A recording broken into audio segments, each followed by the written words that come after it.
Oui, mais il s'agit d'un travail qui a été mené donc, au cours de l'année 2019 pour restaurer une chapelle qui est une chapelle baroque, donc qui a été créée entre 1693 et 1720-22 si on veut bien,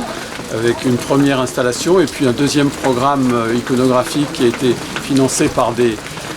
marchands qui étaient installés à Vienne en Autriche, et les frères Genami, et qui avaient,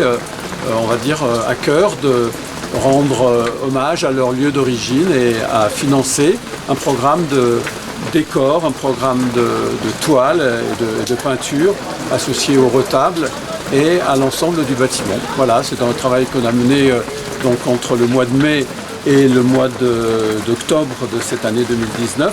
essentiellement sur des travaux de maçonnerie, de charpente couverture, de décors et de restauration donc des décors, des menuiseries, enfin portes et puis vitrail et une petite mise en électricité.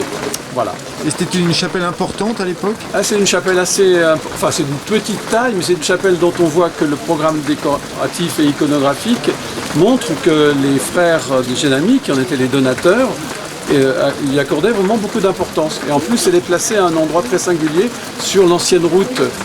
qui conduit à Saint-Nicolas depuis Saint-Gervais, à un point haut de la route, et vraisemblablement ça marquait une ponctuation du parcours et vraisemblablement aussi un intérêt pour une halte et pourquoi pas, je dirais, un moment, on va dire, de concentration ou de prière si on était croyant à l'époque. Et c'est compliqué la rénovation d'une telle chapelle aujourd'hui? C'est compliqué, c'est-à-dire que c'est à la fois compliqué et simple, comme toute chose. C'est-à-dire qu'il y a des éléments à prendre en compte pour, on va dire, s'assurer de la solidité du bâti, et puis en même temps un travail de finesse pour s'assurer de la qualité ou de la permanence des décors, et un travail de passeur, si on veut bien, pour pouvoir faire que cette chapelle soit transmise à des générations ultérieures. Et tout ça, il faut reconnaître l'engagement de la commune de Saint-Gervais à vouloir faire ce travail-là. C'est un élément qui est important et un événement qui est important parce que c'est une petite chapelle blottie sur le coteau de Saint-Nicolas-de-Véros, à côté de son village, et qu'on a choisi de restaurer après celle que l'on a déjà restaurée l'année dernière, la chapelle des Plans, avec des financements qu'on réunit de partout. Il y a aussi bien les institutionnels, la région,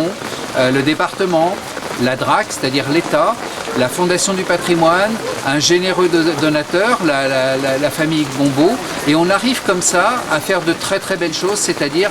à respecter le passé, à respecter ce qu'ont fait ceux qui nous ont précédés, et à remettre en état ce patrimoine culturel et cultuel.